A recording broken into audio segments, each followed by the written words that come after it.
Hi, this is Sue Skavlem with Skavlem Designs and UFTA Academy.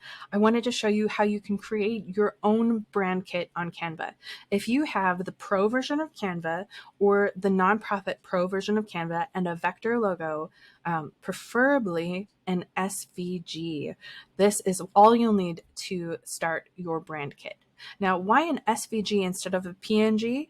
PNGs are wonderful. They're usually what people use on the website. But a vector logo, as you probably know, will never pixelate. So you can scale it up as big as a house or as small as a dime or a one-sided on a die, and you never have to worry about your logo pixelating. How can you get an SVG? If you have an EPS, you can do an EPS to SVG convert and either ask a friendly graphic designer like myself, or go to your original graphic designer and ask them to convert your EPS to an SVG. Okay, so here we go. This is how you create your brand kit. If you are at Canva, canva.com, this is what your homepage looks like. And you're going to want to go on the left-hand side over here to Brand Hub.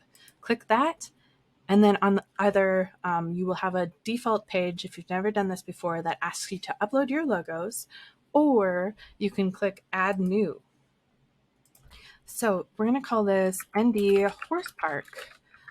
If you're unfamiliar with them, they do horse races in the Fargo area, and they're super cool. They are a client. I did their original logo, and then I also helped them set up their files for Canva just recently. Okay, so because I've got everything ready to go for them, I'm going to just open up their logos. And I have quite a few for them. You might just have one, and that's just fine. The reason why I have a few is they've got a stacked version, they've got a horizontal version, and they've got just the mark. Those are what I call the three-part logo. So for sure they've got the color version, and then I did make sure that they had a one color punched out version. So that means anything that you see that's white behind their logo is not actually white, it's whatever color is behind it. This is super helpful if you're going to be doing any branded items that require a one color logo, or if you're going to be doing like laser etching or anything like that. Okay. So let's take a look at that. We've got all of our logos up here, and they're all SVGs. Just double checking. Yes. So if I ever need it, I can come back in here and download it, which is super nice. The next up is the colors. So I am going to show you, I usually tell people put in your logo colors, but then also make sure to put in colors that will look good with your logo. You don't want just your logo colors in Canva for the brand kit, because if you are putting your logo on a background, if one of your colors of the background is one of the colors of your logo, it's going to disappear. You don't want that. So we're going to put in the logo colors first. And these are hexadecimal colors. You might have CMYK colors, you might have RGB colors. These are the colors that most likely are going to work out well on the websites. Oops. Oh, we did that. We'll do 000000. Black. Okay, so like I said, these are the three colors for that logo. Then we're going to add some more colors in.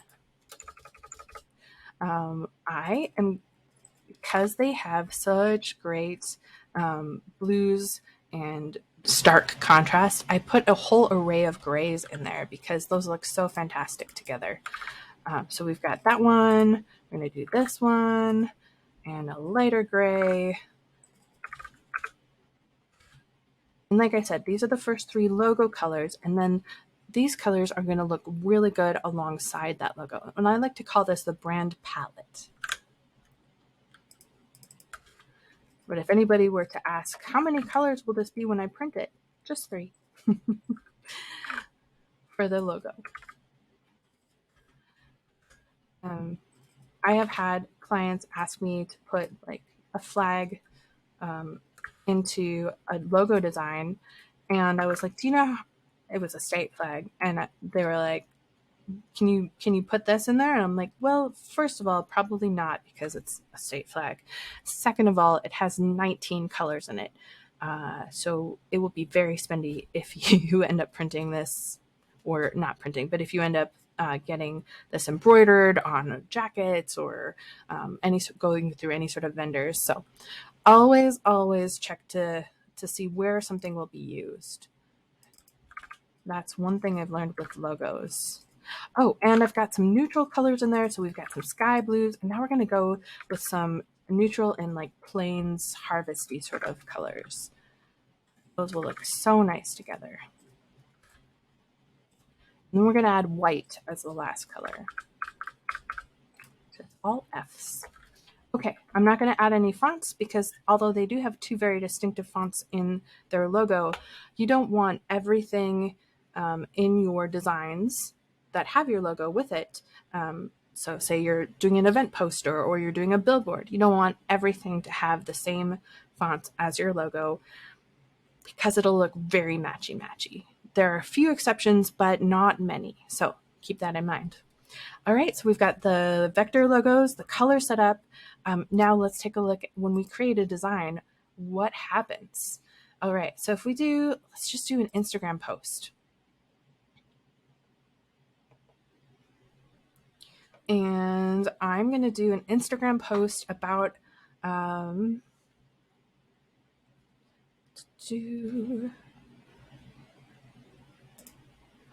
this. In the background, we're going to do, actually, let's just start from scratch. Why not? We have the technology. So that's cool. I want to go to that horse race. Or this one. This is very cool. Okay, so say we've got that. And then over on the left-hand side, you'll see something called Brand Hub, just like we did before. So we did two things. We set up the Brand Hub, and the next part is going to be to choose the right brand. So I click on Brand Hub on the left-hand side once I'm in a design, and then I choose which one that I want. So this last one that we set up, most likely if you just have one, it will default to that. So you don't have to worry. And then I'm going to click See All, where it says Logos, and choose this punched out logo. It defaults to the one color that I put it in, which is black. And I'm going to change this to either a gray or a white. I think a white. Yes, please. And take down that transparency just a little bit. Or I could do it right here. Actually, I think I like that better with the transparency all the way up. Maybe I'll change it back to black. Okay, so that's how easy it is. Once you have the vector logo uploaded, if it's been prepared correctly, and you have less than 6 colors in it, I don't know why, but Canva is very specific about that. If you have less than 6 colors in your logo and it's been uploaded correctly as an SVG, you'll be able to change each of these colors. Look at this. Now you want to stay in your brand colors, but how wonderful is that? Just to be able to you won't have to have like 20 versions of a logo. You can just have the logo that you want and then change that to be the right colors. Now you don't want to go like super crazy and just start putting in random colors. You could absolutely have the power to, but you want to stay on brand. It's just an easier way to, like I said, you can create something as big as a house and not have it pixelate. Right now, this is a poster. Excuse me. This is a post on Instagram.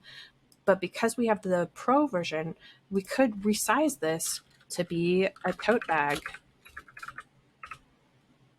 Yeah, let's do a cute tote bag.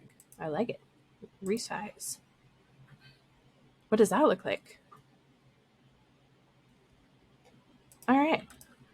So say this is our tote bag. Now, the photos themselves, remember, photos won't resize automatically. They're made up of pixels, but logos, you can resize if they're vector. So we're going to see what this looks like. This is a tote bag, and we have this vector logo. What does this look like? If I am to print this design, what will that look like?